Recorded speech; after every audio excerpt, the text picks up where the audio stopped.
Jueves 22 de enero, 6 en punto de la mañana. Gracias por acompañarnos y bienvenidos a Telediario Primera Emisión.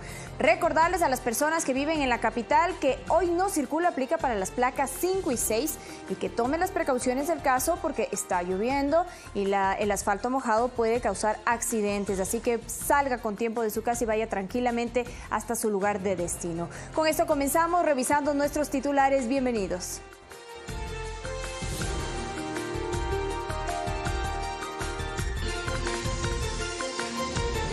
Varias reuniones de alto nivel mantuvo el presidente Lenín Moreno en el Foro Económico Mundial en Davos, Suiza. El vicepresidente de la República inauguró la 12ª cumbre del Foro Mundial sobre Migración y Desarrollo. 200.000 ecuatorianos se beneficiarán con una vivienda propia gracias a la implementación del Bono Social Soberano. Según el INAMI, en el callejón interandino se registran tormentas eléctricas y lluvias de intensidad variable. Las condiciones atmosféricas continuarán las siguientes horas. En lo internacional, el Senado de los Estados Unidos inició el juicio político contra el presidente Donald Trump.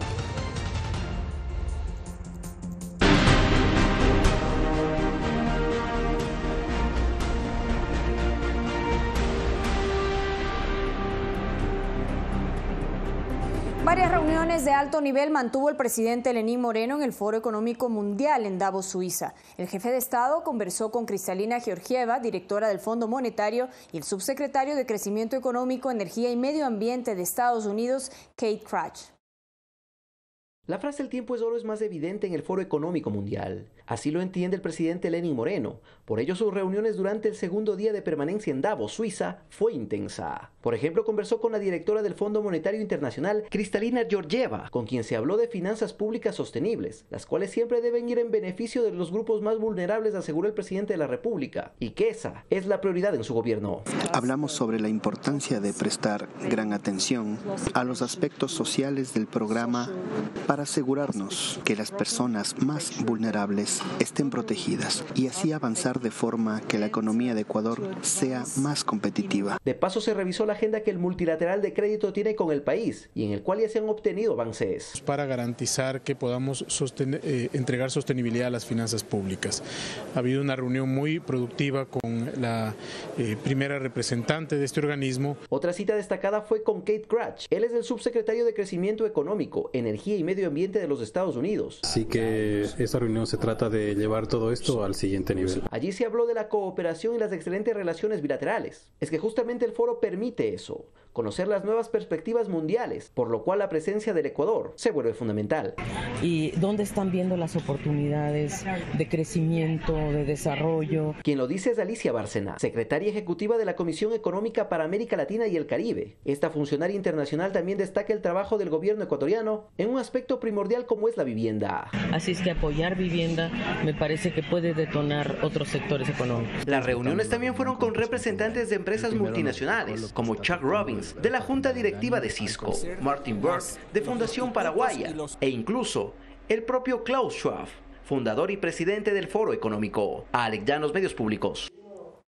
En Davos, Suiza, se lleva a cabo el Foro Económico Mundial. Esta edición es significativa porque dicho evento cumple su 50 aniversario. En esta cita participan varios líderes mundiales y de última hora se confirmó la participación del presidente de la Asamblea Nacional de Venezuela, Juan Guaidó. Este año habrán 7 temáticas en las que se centrarán las discusiones del Foro Económico de Davos. Entre los temas a tratar están futuros saludables, cómo salvar el planeta y tecnología para el bien. A la cita acudirán alrededor de 3.000 visitantes, entre ellos mandatarios, científicos, académicos e investigadores, activistas, así como presidentes y directivos de grandes compañías globales. Uno de los primeros en intervenir fue el mandatario estadounidense Donald Trump, quien instó a Europa a seguir sus políticas en materia de comercio internacional. Sacaremos fuerza de las glorias del pasado y haremos de la grandeza nuestra misión común para el futuro. Juntos haremos que nuestras naciones sean más fuertes, nuestros países más seguros, nuestras culturas más ricas, nuestros pueblos más libres y el mundo más hermoso que nunca.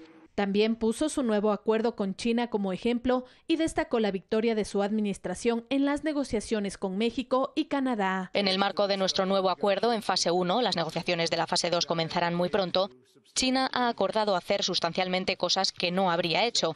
Pero estos logros no habrían sido posibles sin la aplicación de aranceles que tuvimos que utilizar y los estamos utilizando en otros también. Mientras que la joven activista Greta Thunberg arremetió contra los líderes económicos y políticos por haberse rendido en la lucha contra el calentamiento global. Estamos todos luchando por el clima y por el medio ambiente, pero si lo miran desde una perspectiva general, en la práctica no se ha hecho nada.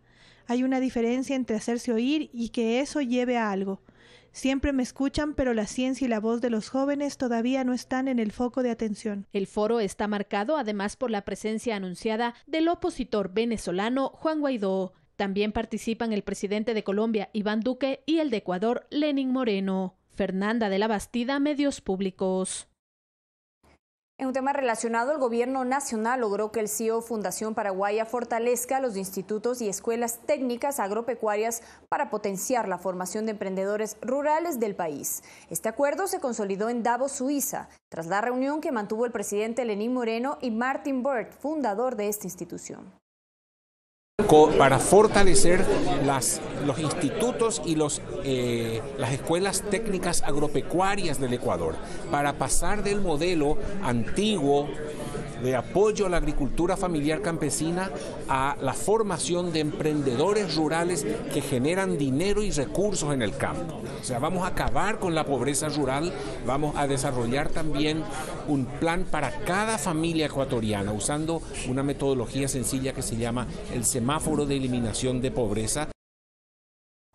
En otras noticias, por primera vez, Ecuador será socio estratégico de la Feria Fruit Logistic 2020. Este evento se desarrollará entre el 5 y 7 de febrero en Berlín, Alemania, y nuestro país va con una importante oferta exportable de frutas y hortalizas. Berlín es el destino. Allí se desarrollará la feria más importante de frutas y hortalizas a nivel mundial. Ecuador estará presente y lo hará con varios productos, además del banano ya consolidado. La pitahaya, el aguacate, el mango, el brócoli, entre otros, serán parte de la oferta de nuestro país. Fruit Logistics será ese espacio que reúne a 134 países, más de 3.600 expositores. Es una estrategia sólida. A nosotros nos complace como productores que se estén articulando y tejiendo este tipo de eventos para poder nosotros dar la cara al mundo. Y todo será bajo la marca denominada Ecuador Premium and Sustainable, pues no somos solo participantes, sino además socios estratégicos del evento. De cómo hemos ido creciendo en esa capacidad y cómo hemos seguido conquistando mercados. ¿Qué se logra con esta participación? Primero, diversificar nuestra oferta en el mercado internacional, pues durante los 3 días de duración de la feria se esperan alcanzar ventas por más de 21.8 millones de dólares. No hay sostenibilidad si los seres humanos que producen esto no tienen cómo vivir bien. Eso no es deseable, eso no funciona. Y eso es lo que nos va a diferenciar de los demás. Pero también mejorar la competitividad interna. Avances ya se han logrado, precisamente por la inversión que se ha hecho en el sector. Y ya tenemos política crediticia especializada para fruticultura en Corporación Financiera Nacional y en Ban Ecuador. De esta manera, del 5 al 7 de febrero, Ecuador tendrá un espacio de 600 metros cuadrados para demostrarle al mundo toda su diversidad y calidad. Alex Llanos, Medios Públicos. El vicepresidente Otto Sonnenholzner propuso tratar el tema de la migración desde un enfoque más positivo.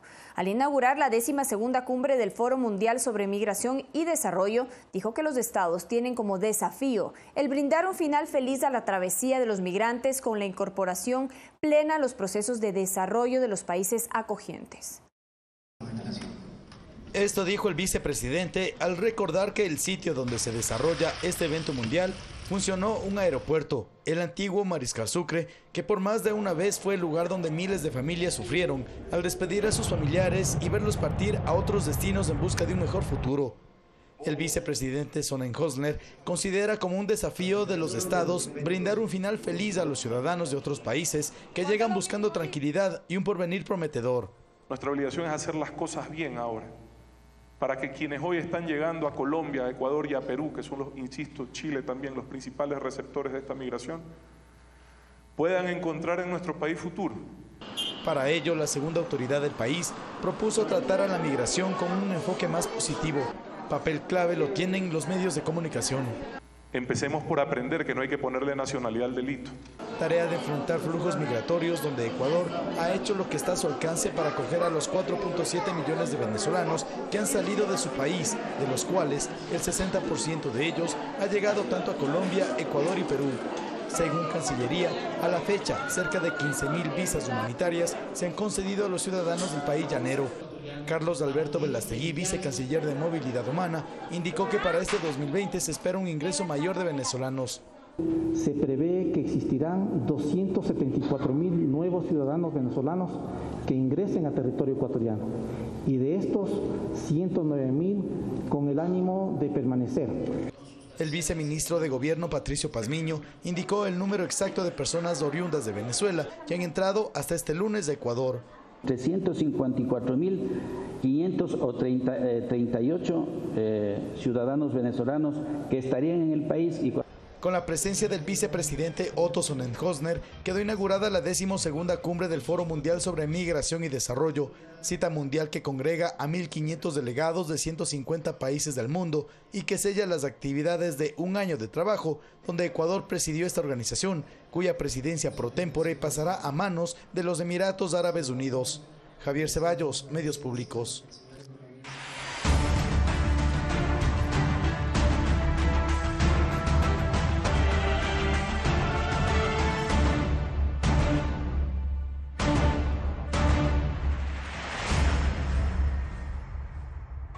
El Gobierno Nacional afina un comunicado para responder a la Comisión Interamericana de Derechos Humanos y señalar que los hechos registrados en octubre tuvieron rasgos violentos y delincuenciales. Así lo anunció Cecilia Chacón, secretaria de Derechos Humanos. Por su parte, dirigentes indígenas advirtieron una demanda internacional en contra del Estado por presunto uso excesivo de la fuerza. Ante el anuncio de la demanda internacional que busca interponer la Confederación de Nacionalidades Indígenas del Ecuador, CONAIE, en contra del Estado ecuatoriano por el presunto uso de la fuerza en la contención de las manifestaciones registradas en octubre de 2019, el gobierno alista una respuesta ante la Comisión Interamericana de Derechos Humanos. El presidente de la República y en este caso la Cancillería del Ecuador y la Procuraduría están afinando un comunicado oficial para la Comisión Interamericana de Derechos Humanos. La secretaria de Derechos Humanos añadió que ese comunicado será objetivo y que informará lo sucedido contra los bienes del Estado durante las manifestaciones, los mismos que deben seguir investigándose. Que todos los procesos tienen que ser investigados, absolutamente todos. También los atentados contra los bienes del Estado tienen que ser investigados. Es decir, aquí el gobierno ecuatoriano, el Estado ecuatoriano tiene que velar por todos y cada uno de los ecuatorianos y ecuatorianas que vivimos en este país. Que no se trata de un ultimátum al sector indígena, sino más bien una acción de responder mediante las vías adecuadas. El presidente Lenín Moreno en su cadena nacional ratificó que el diálogo continúa abierto. Sin embargo, ante medidas que buscan desestabilizar al gobierno, seguirá apostando al trabajo por la paz. Nosotros como gobierno defenderemos a nuestros policías, defenderemos a nuestros funcionarios públicos, a los ciudadanos que ejercieron su derecho también a buscar la paz. Jennifer Espinosa, Medios Públicos. 700 millones de dólares dejó de percibir el Ecuador en ventas durante los días de protestas en octubre del año pasado. Tenemos más detalles del informe del Banco Central en el que se identificó dicho perjuicio. Las pérdidas económicas que dejaron los 11 días de paralización en el país fueron cuantiosas, según el informe del Banco Central del Ecuador. El análisis estimó que de los 821 millones de dólares contabilizados en perjuicios, 701 millones de dólares corresponden solo a ingresos no percibidos por falta de ventas durante las protestas. De 4 sectores analizados, el más afectado fue el productivo, registrando pérdidas por 465 millones de dólares en áreas como agricultura, industria, comercio, servicios y turismo. Tengo familiares con negocios, sí se vio afectación porque el movimiento usual no existió. Existió paralización, negocios cerrados, mercadería que se entró en descomposición. Es una pérdida grande para el país y para todos nosotros. Eso impide que toda la gente, incluido yo, podamos producir en nuestros empleos. Eso está mal. En este sector, el comercio es el que resultó con mayor afectación, al reportar pérdidas por 196 millones de dólares, seguido del área de energía e hidrocarburos, con un perjuicio de 186 millones de dólares. El docente del IAEM, Po Chung Lee, explicó lo que implica paralizar esta área. Es una pérdida para el Estado porque dejamos de bombear y comercializar este petróleo, que es uno de los grandes ingresos que necesita el Estado. Otra de las cifras que se disparó fue el riesgo país, subieron 500 puntos de repente. En octubre pasado, las instalaciones petroleras públicas y privadas sufrieron ataques que detuvieron la producción de más de 2 millones de barriles de petróleo. Por ejemplo, por irrumpir en un pozo petrolero en Sucumbíos, el asambleísta Joffre Poma y el prefecto de esa provincia, Amado Chávez, fueron sentenciados a 1 año 4 meses por paralización de un servicio público. Olga Velasco, Medios Públicos. Terapias psicológicas una vez por semana reciben varios de los policías que fueron secuestrados en el estadio de Calderón, en el norte de Quito, el 12 de octubre de 2019 por los manifestantes. A pesar de este proceso, las agresiones que experimentaron son imborrables. La cabo segundo de policía había expuesto su rostro e identidad para denunciar a la opinión pública lo que vivió aquel 12 de octubre de 2019, junto a 53 compañeros. Pero hasta eso le ha traído repercusiones a su vida e incluso a la de su hijo. A mi hijo es digamos, partícipe de estar viendo todo lo que comentan, por decir comentarios de que a mí me ha gustado que me manoseen. Justamente en esa fecha, tal vez la más violenta de todas, ella no solo fue golpeada, sino también fue manoseada por una turba que los secuestró mientras trataban de habilitar la Panamericana Norte a la altura del peaje de Oyacoto. Estoy embarazada, cuidado, pero no me funcionó la estrategia que quise hacer del embarazo. Igualmente me golpearon. Al momento de despojarme de mis prendas, me manosearon mis senos, me manosearon mis nalgas, mis piernas. Fueron más de 10 horas de tortura y abusos, cuyo momento más doloroso llegó cuando sintieron en sus cuerpos olor a gasolina. Yo creo que ahí es donde me asusto y comienzo a desesperarme. El contenido era gasolina y en eso nos bañaron, entonces ahí entramos entré yo como en un pánico porque no me quería morir quemado. El capitán Andrés Proaño siente lo mismo al recordar aquel camino que asegura se volvió eterno y cuyas repercusiones se extendieron hasta su familia, quienes estaban preocupados por su integridad. Mi papá tiene 79 años y por más que él se haga el fuerte, le afectó mucho de la depresión que tuvo. Tiene en la parte de aquí abajo de los ojos, se le cayó el párpado. Su preparación en el grupo de intervención y rescate tampoco se compara con lo experimentado ese día, donde solo el olor a gas lacrimógeno, irónicamente a ellos les devolvió la tranquilidad. Porque sabíamos que llegaron nuestros compañeros a salvarnos. 90 días después, hay aspectos aún latentes. Por ejemplo, cómo gente con la que han trabajado formaron parte de las agresiones. Y también que a pesar de todas las vejaciones, la disposición era la de no actuar con violencia. Nuestro comandante nos pedía quietos, no demostremos que queremos ser agresivos. Pues esa fue la directriz de las autoridades, ahora que tanto se habla de excesivo uso de la fuerza. Alex Llanos, Medios Públicos. En otros temas sobre posibles casos de corrupción en el sistema de salud pública, el presidente del directorio del Instituto Ecuatoriano de Seguridad Social, Paul Granda, dijo que existen 60 casos por delitos de este tipo que son procesados en la Comisión de Ética del organismo. Manifestó que incluso se trabaja en cambiar el método de adquisición de los medicamentos. El vicepresidente de la República, Otto Sonnenholzner, aseguró que sus declaraciones emitidas en un medio radial sobre presuntos casos de corrupción en el sistema de salud pública fueron sacadas de contexto. Aseguró que para erradicar este mal se debe cambiar todo un sistema y que el gobierno trabaja en un plan para la compra de medicamentos. Nos va a permitir no solo disminuir los costos de la compra de medicamentos, sino también garantizar que la ciudadanía acceda a medicamentos que hoy sabemos que en muchos casos, porque también vemos las quejas, no los están recibiendo. Entonces, si tienes los recursos, debería de la gente recibir lo que por derecho le corresponde. Una preocupación similar existe en el Instituto Ecuatoriano de Seguridad Social. Ahí se prevé cambiar el método para la compra de medicinas, para quitarle la discrecionalidad con la que lo realizan actualmente los hospitales. Así lo aseguró el presidente del directorio del organismo, Paul Granda. Que compraba como quería, con valores como querían, bajo el procedimiento que les parecía el correcto. Y es que casos de corrupción como el del Hospital Teodoro Maldonado Carbo de Guayaquil empañó al sistema de salud del IES, por lo cual Granda aseguró que debe existir una guerra contra la corrupción. Actualmente la institución investiga 60 denuncias por estos delitos. Muchos de ellos ya han sido derivados a la Fiscalía, ya han sido derivados incluso o solicitados exámenes de la propia Contraloría para que determine responsabilidades. Guerra contra la corrupción, con todo, vamos a ir con todo. Estas declaraciones las emitió en el marco de la firma del convenio con el Ministerio de Trabajo, para que en esta cartera de Estado se integre un dispensario médico de primer nivel, en el marco del programa ProSalud. Que permita la atención para sus funcionarios, que permita descongestionar unidades médicas. Ronito Apanta, Medios Públicos. Este viernes se espera conocer la resolución judicial ante la demanda interpuesta por el municipio de Guayaquil contra el Estado ecuatoriano por la devolución del IVA. Ante la crisis fiscal que afronta el país, el gobierno pide acercamientos y acogerse a los mecanismos de pago que mantiene con los gobiernos autónomos descentralizados.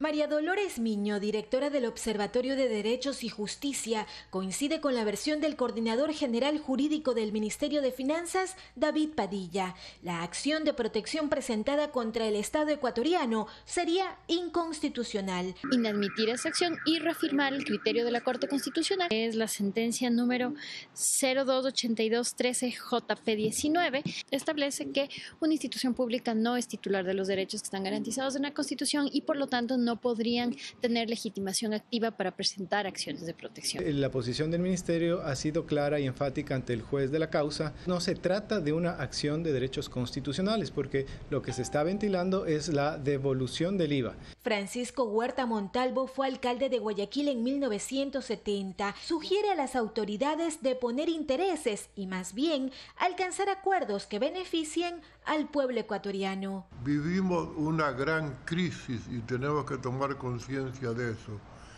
y conjuntar los esfuerzos para que el país salga adelante. En esa línea, desgraciadamente, priman otro tipo de intereses y no los globales de la República y comienzan a darse incluso actitudes separatistas que son condenables.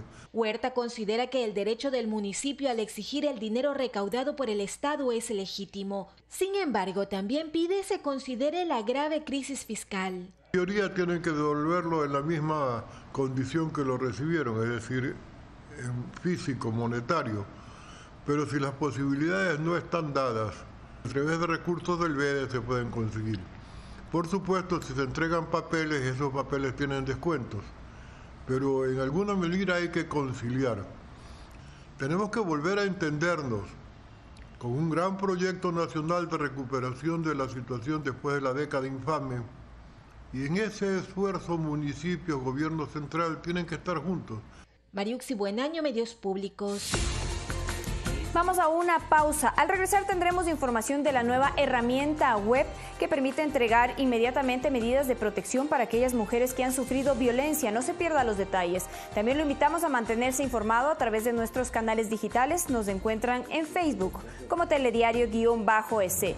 También en nuestra cuenta de Twitter como Telediario EC y nuestra página web www.ecuadortv.es. Regresamos enseguida con más información. Atención, si alguna persona encontró una carpeta de color verde, por favor comunicarse de urgencia con la señora Rudy Samaniego al número 0995 93 31 90, quien se encuentra desesperada ya que en esta carpeta se encontraban todos los pedidos y citas médicas de su hijo, quien padece de síndrome de Morsier. La carpeta fue olvidada en la Fundación Tierra Nueva el pasado martes. Recuerde, si usted tiene alguna información, comunicarse al 0995 93 31 90 con la señora Rudy Samaniego.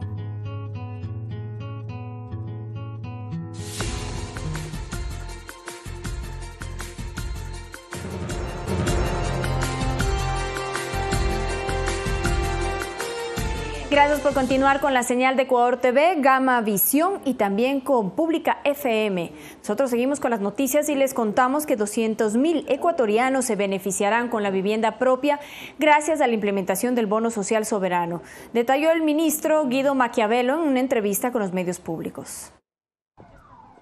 En Ecuador hay un déficit de alrededor de 550.000 unidades de vivienda, detalló el ministro del ramo Guido Maquiavelo, cifra que se incrementa cada año. En este contexto indicó que el gobierno implementó un bono social soberano destinado al crédito hipotecario para casas de interés social prioritariamente. En esta ocasión son 400 millones que sumados a los 70 de la CAF y 68 adicionales de recursos fiscales significan el 40% del aporte del gobierno, que se suman a un 60% del aporte de las entidades financieras, y son 1.350 millones de dólares que están disponibles en el mercado financiero. El secretario indicó los segmentos con los que cuenta el programa de gobierno. El primero es 100% subsidiado para la construcción de una vivienda de hasta $22.680. Se lo realizará en terrenos propios o en urbanizaciones. Luego viene la vivienda de interés social, pero en el sistema de copago, entre montos de $22.680 y $40.000.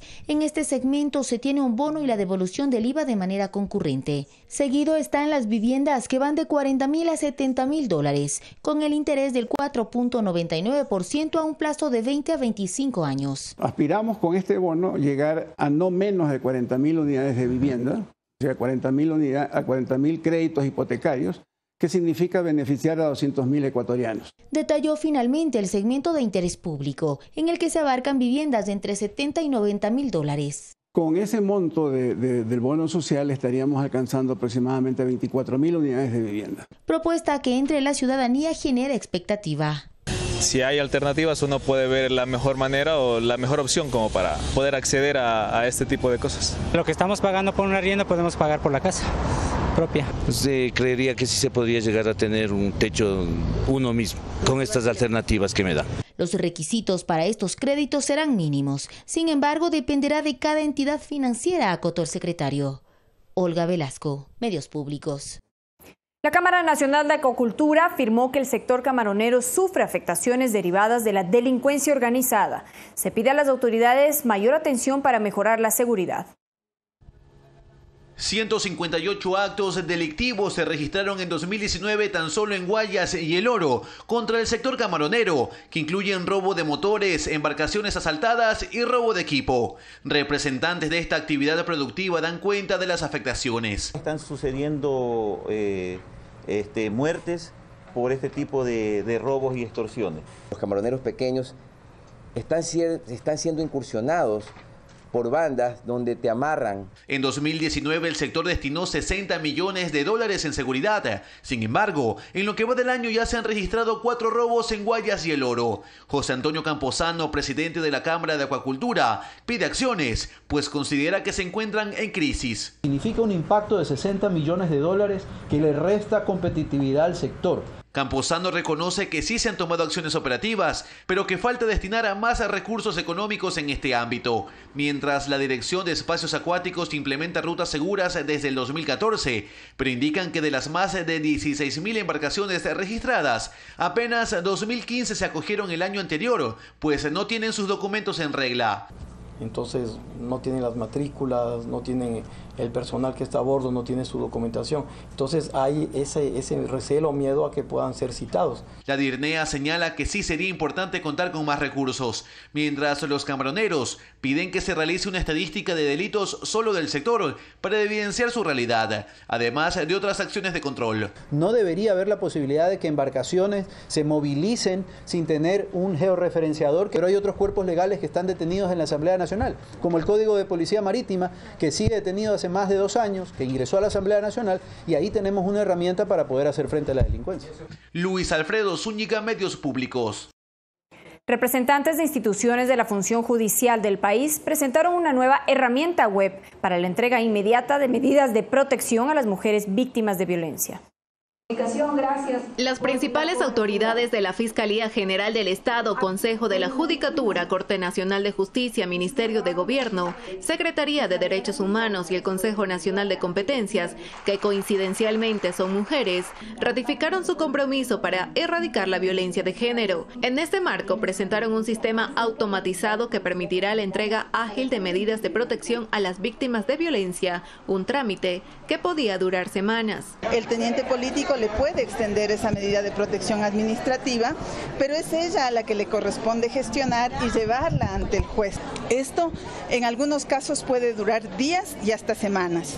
Sin embargo, con esta nueva herramienta web, los miembros de las juntas de protección cantonales, comisarios, intendentes, fiscales y tenientes políticos podrán otorgar las medidas de protección de inmediato. Y lo que se le pide al juez es que otorgue mediante la ratificación o modificación de las medidas en el menor tiempo posible. Nosotros creemos que esto podría ser en un máximo de 2 horas. Una de las 756 tenencias políticas del país fue la primera en implementar este sistema. Se trata de la tenencia de Pomasqui, norte de Quito. Luego de la resolución entregamos la boleta de auxilio, del oficio que tiene que ir a la policía y la notificación para el presunto violentado. Las autoridades indicaron que la idea es evitar la exposición de las mujeres a más violencia, que podría derivar en su muerte. Si 6 de cada 10 mujeres han sido víctimas de violencia, no habrá policía que sea suficiente. Por eso es indispensable que detengamos la normalización de la violencia contra las mujeres. En la Fiscalía, el aplicativo digital para acelerar este proceso judicial de medidas de protección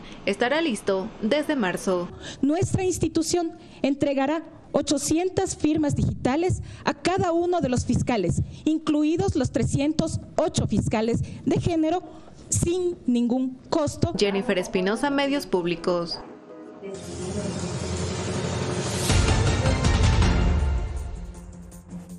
En las noticias internacionales, el Senado de Estados Unidos inició el juicio político contra el presidente Donald Trump, el tercer mandatario de la historia del país en enfrentarse a este proceso.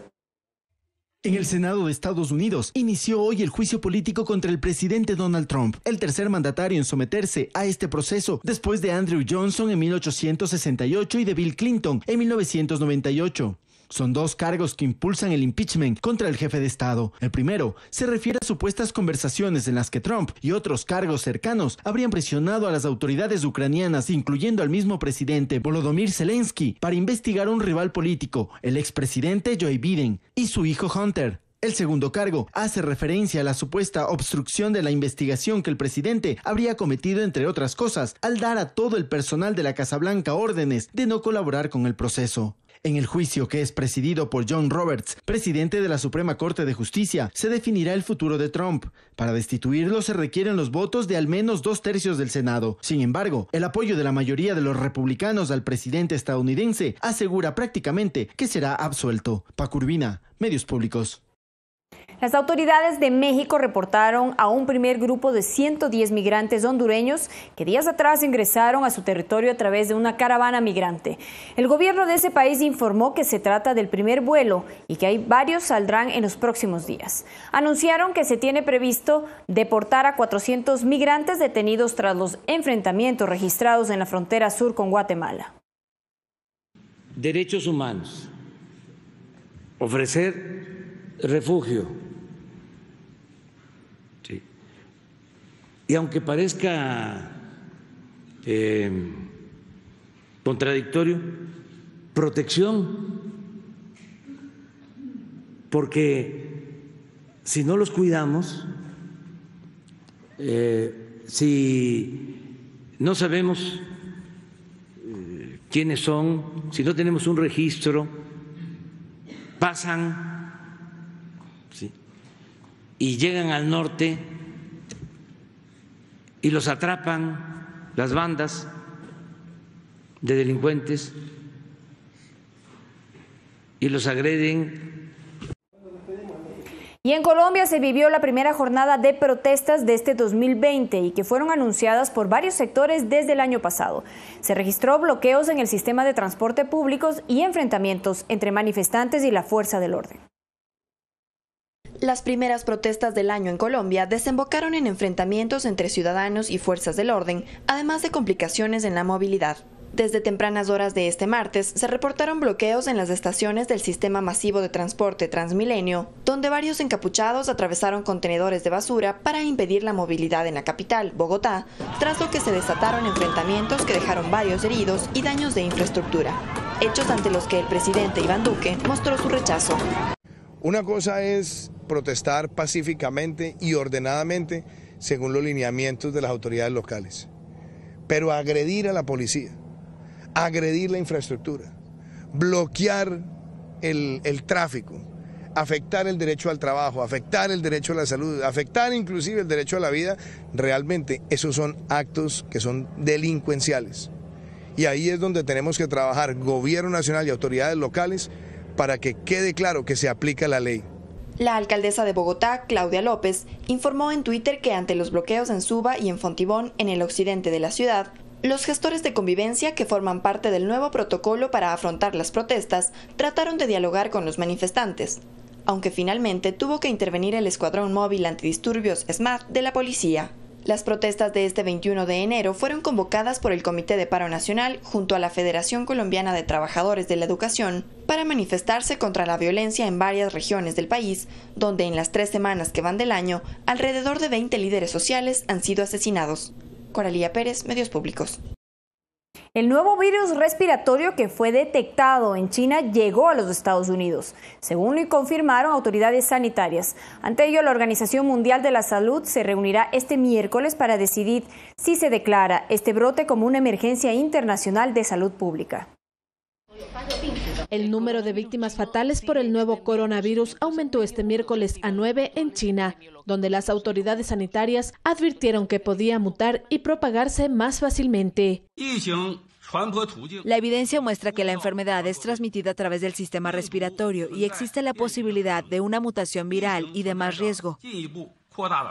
Estados Unidos anunció el primer caso en su territorio. El afectado es una persona en el estado de Washington que fue hospitalizado la semana pasada por una neumonía y que estuvo en la ciudad china de Yuan, en donde se detectó el brote de la nueva cepa de neumonía viral. Su regreso al país se produjo antes de que se establecieran controles en los aeropuertos estadounidenses para los viajeros procedentes de China. Además de Estados Unidos, otras naciones como Australia y países asiáticos establecieron cercos en las terminales con cámaras térmicas para revisar la temperatura corporal de los viajeros, ya que la fiebre es uno de los primeros síntomas de la enfermedad. Esto mientras que el presidente Donald Trump aclaró que su país tiene un plan para contener el brote del nuevo virus. Tenemos un plan y creemos que se manejará muy bien. Ya lo estamos manejando muy bien.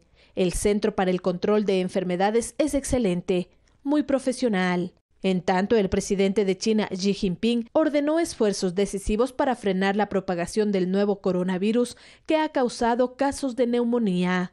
Fernanda de la Bastida, Medios Públicos.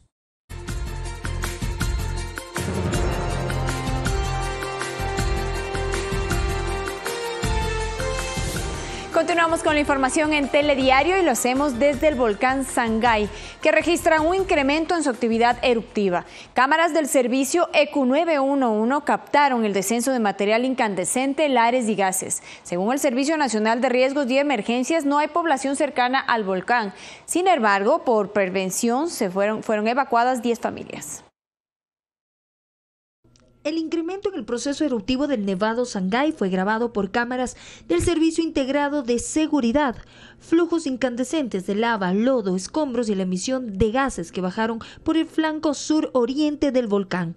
Las condiciones climáticas permitieron apreciar el proceso que se convirtió en un espectáculo natural. El EQ911 mantiene el monitoreo del Sangay con 5 cámaras de videovigilancia instaladas en los cantones de Morona, Santiago, Pablo VI y Guamboya. El volcán está situado en la cordillera real, tiene una altura de 5.230 metros sobre el nivel del mar.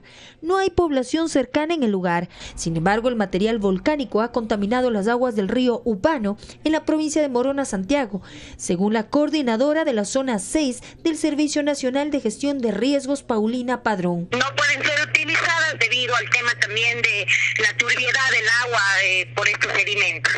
Padrón sostiene que la alerta amarilla se mantiene.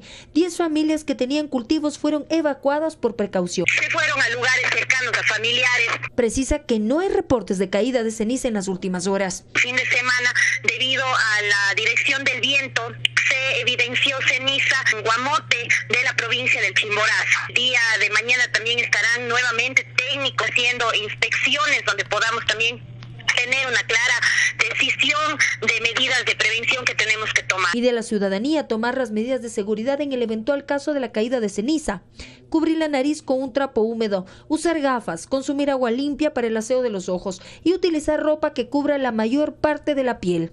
Y para los animales, utilizar alimentos alternativos como plátano verde, afrecho y melaza para evitar daños estomacales, cubrir con telas gruesas el área en donde se encuentra el ganado, limpiar los establos, sacudir la ceniza de las hojas de los cultivos y lavar con agua. Valeria Villarruel, Medios Públicos. Continuamos con la información y nos contactamos en esta mañana con nuestra compañera Valeria Villarruel, quien se encuentra en el Hospital Docente de Calderón, que recibirá una nueva certificación de atención y calidad en salud. Buenos días, Valeria.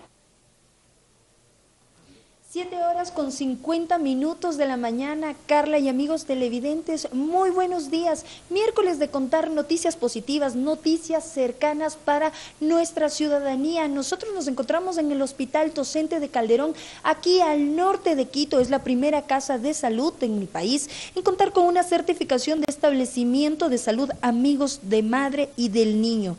Reconocimiento con el que busca contribuir al mejoramiento de la calidad en la atención prenatal de recién nacidos, promover el parto respetado. Nos encontramos en el banco de leche. Este es el segundo en el país de los 11 que hay y que están en funcionamiento. Anita Criollo es la líder de cuidados intensivos neonatales y banco de leche de esta casa de salud. Buenos días. Cuénteme cuáles los servicios que brinda justamente el banco de leche del Hospital Docente de Calderón. Buenos días con todos. Nosotros brindamos servicio a todas las mamitas. Tenemos donadoras tanto internas como externas. Las donadoras internas son todas las mamitas que tenemos hospitalizadas en la unidad de cuidados intensivos neonatales. Estas mamitas son las que se quedan con sus bebés juntos, nunca se separan de los bebés. En nuestra unidad de neonatología tenemos libre acceso, por lo cual ellas pasan todo el tiempo con los bebés. Contémonos un poquito, perdón que le corte debido a nuestro tiempo en pantalla, ¿cómo es la extracción de la leche? Ya. Todas las mamitas que vienen para acá primero cumplen todas las bioseguridad, que es lavado de manos y el aseo de los senitos. Ellas primero pasan al primer paso, que es la extracción manual, y luego de eso pasan a la extracción de bombas. Al extraerse la leche es el tiempo de almacenamiento. Nosotros tenemos de aquí a la refrigeración, que nos dura 12 horas, y al congelamiento 15 horas sin pausterizar. Al momento que se pasteuriza la leche nos puede durar hasta 8, de 3 a 6 meses, ya pausterizar. Para poder aquí, nosotros somos el único banco de leche que hacemos visitas domiciliares, es decir, que nuestro propio personal, con nuestro propio transporte, vamos a cada casa de las mamitas y les educamos para que se extraigan la leche. Bueno, los más servicios que tiene este hospital, el Hospital Docente de Calderón, le vamos a contar en nuestro siguiente enlace en vivo, justamente en el programa de Más Cerca. Usted no se puede perder los detalles de todo con lo que cuenta esta casa de salud que fue inaugurada hace pocos años y que nosotros le vamos a estar contando y conversando justamente con otras especialistas. Carla, tú tienes más noticias. Buenos días. Muchísimas gracias, Valeria. Hablamos de salud el día de hoy, este miércoles en Más Cerca, así que lo esperamos. Lo invitamos a que nos acompañe a las 8 en punto de la mañana. Aquí continuamos con la información y le contamos que tras soportar un intenso calor hace algunos días en Quito, desde este lunes se registran lluvias en la capital de los ecuatorianos. Según expertos del Instituto Nacional de Meteorología e Hidrología INAMI, a lo largo del callejón interandino se registran tormentas eléctricas y lluvias de intensidad variable. Indicaron además que estas condiciones atmosféricas continuarán en las siguientes horas. Tome las precauciones del caso.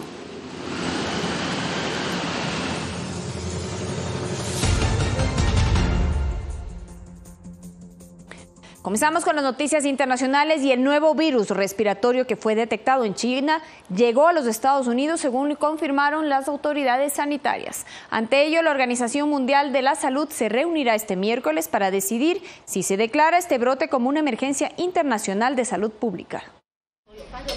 El número de víctimas fatales por el nuevo coronavirus aumentó este miércoles a 9 en China, donde las autoridades sanitarias advirtieron que podía mutar y propagarse más fácilmente. La evidencia muestra que la enfermedad es transmitida a través del sistema respiratorio y existe la posibilidad de una mutación viral y de más riesgo. Estados Unidos anunció el primer caso en su territorio. El afectado es una persona en el estado de Washington que fue hospitalizado la semana pasada por una neumonía y que estuvo en la ciudad china de Yuan, en donde se detectó el brote de la nueva cepa de neumonía viral. Su regreso al país se produjo antes de que se establecieran controles en los aeropuertos estadounidenses para los viajeros procedentes de China. Además de Estados Unidos, otras naciones como Australia y países asiáticos establecieron cercos en las terminales con cámaras térmicas para revisar la temperatura corporal de los viajeros, ya que la fiebre es uno de los primeros síntomas de la enfermedad. Esto mientras que el presidente Donald Trump aclaró que su país tiene un plan para contener el brote del nuevo virus. Tenemos un plan y creemos que se manejará muy bien. Ya lo estamos manejando muy bien. El Centro para el Control de Enfermedades es excelente, muy profesional. En tanto, el presidente de China, Xi Jinping, ordenó esfuerzos decisivos para frenar la propagación del nuevo coronavirus que ha causado casos de neumonía. Fernanda de la Bastida, Medios Públicos. En Perú, el Jurado Nacional de Elecciones informó sobre la ley seca durante el próximo fin de semana con motivo de la celebración de las elecciones del Congreso que tendrá lugar el 26 de enero. La prohibición de venta de alcohol que sí se podrá consumir de manera privada, estará en vigor desde el sábado 25, desde las 8 horas locales hasta el lunes 27 de la misma hora. El incumplimiento de esta norma, que pretende garantizar el desarrollo de la jornada electoral sin incidentes, acarrea pena de prisión hasta 6 meses y una multa de $840. Una fuerte presencia policial se registró alrededor del Fashion Show Mall de Las Vegas, Estados Unidos, luego de que se reportara un tiroteo que dejó 2 heridos. A través de su cuenta de Twitter, el Departamento de Policía de Las Vegas informó sobre un tiroteo en las inmediaciones del Fashion Show Mall de Las Vegas. Según las autoridades, el hecho dejó 2 personas heridas y los autores huyeron antes de que llegara la policía al sector. Además, indicaron que el tiroteo habría iniciado a raíz de una discusión entre un grupo de jóvenes. Minutos después, una persona sacó un arma y disparó contra la multitud. Los miembros del cuerpo policial acordonaron el área y despejaron la zona. Hasta el momento no se ha confirmado la detención del presunto tirador. Fernanda de la Bastida, Medios Públicos. Finalizamos el noticiero. Gracias por acompañarnos cada mañana en Telediario. A continuación, el programa Más Cerca. Continúe con nuestra señal. Un excelente día para todos.